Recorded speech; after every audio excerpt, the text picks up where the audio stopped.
네, 고 웨스트 시간입니다. 월요일 글로벌 콘텐츠부 오민지 기자와 함께 하겠습니다. 오 기자, 오늘 어떤 얘기 전해주십니까? 네, 5월이 드디어 시작이 됐습니다. 날씨는 좀 따뜻해진 것 같은데 이 증시는 그만큼 좋은 상황은 아닌 것 같습니다. 연준의 긴축 소식과 함께 코로나로 봉쇄도 이어지고 있고요. 러시아 상황도 여전히 악재로 자리하고 있습니다. 특히 러시아의 우크라이나 침공이 세계 경제의 근간을 흔들고 있다고 해도 과언이 아니겠는데요. 오늘 얘기해볼 주제 역시 러시아의 영향으로 이 원자재 가격이 폭등했다고 합니다.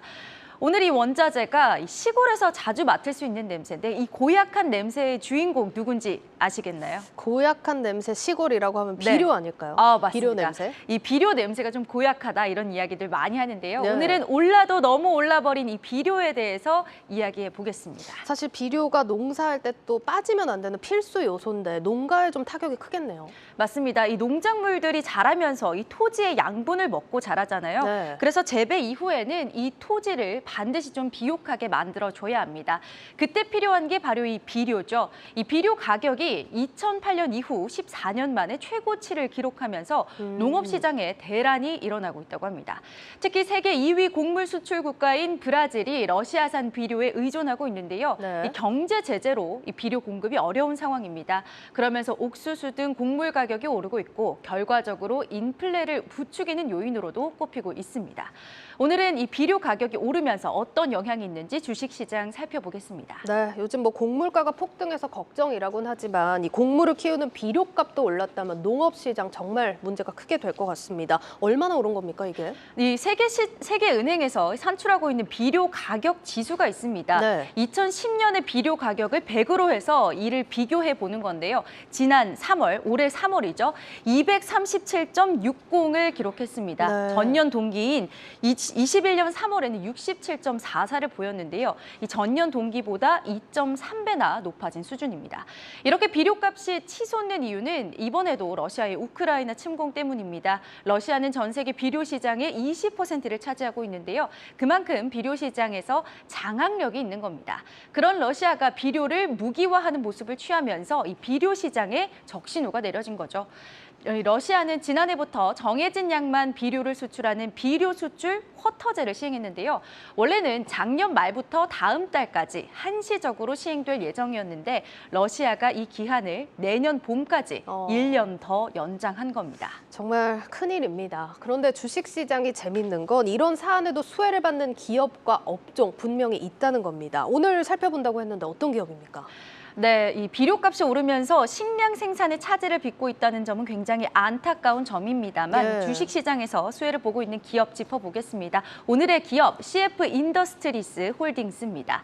이 CF 인더스트리스 홀딩스는요, 1946년에 설립된 세계 최대 질소 비료 회사입니다. 네. 이 질소 비료를 제조를 해서 유통을 하다 보니 이번 비료 대란의 수혜주로 꼽힌 겁니다. 이 3개월 동안의 주가 흐름을 함께 보시겠는데요. 이 최근 들어서 좀 급증한 모습을 보여주고 있습니다. 이 3개월 동안만 36.19% 상승을 했고요.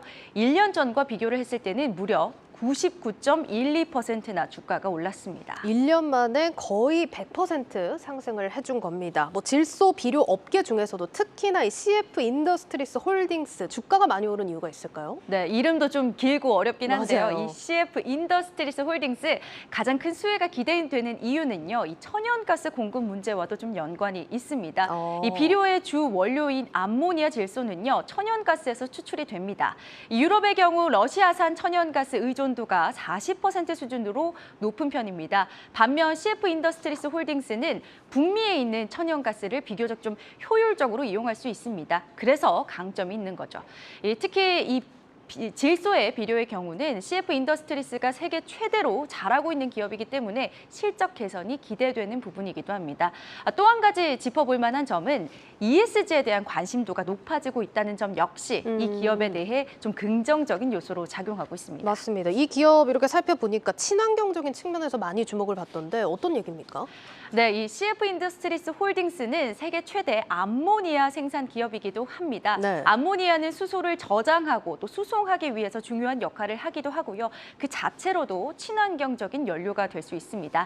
이 전 세계가 2050년까지 탄소 배출량을 0으로 만들겠다 이런 목표로 달려가고 있는데요. 네. 이 수소의 수요는 계속해서 늘어날 전망입니다. 수소의 수요가 현재는 1% 미만인데 업계 전문가들은 2050년까지 20%로 약 20배 높아질 것이다 이렇게 이야기하고 있습니다.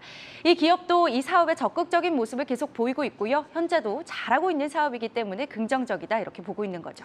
그러면 질소 비료 회사라고 일단 다 오르는 건 아닐 것 같고 천연가스 의존을 어느 국가에서 하는지 또 ESG 포인트가 있는지 살펴보셔야겠습니다.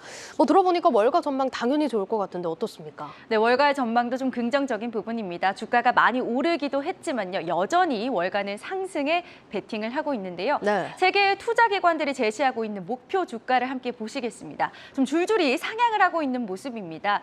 현재 CF 인더스트리스 홀딩스의 주가 96달러 수준인데요. 목표 주가의 평균은 109.53달러입니다. 현재보다 13% 상승 여력이 있다고 본 건데요. 네. 이 자세히 보시면 시티그룹의 경우 121달러를 제시했고요. 골드만삭스는 131달러를 제시했습니다. 이 골드만삭스의 경우는 상승 여력이 35% 넘게 있다고 분석한 결과입니다. 이 5월 시장이 어려운 장세가 기대되는 시장입니다. 하지만 이 비료 시장에서 수혜가 기대되는 기업도 있으니까요. 주목하시면서 이 투자 전략에 참고해 보시면 좋을 것 같습니다.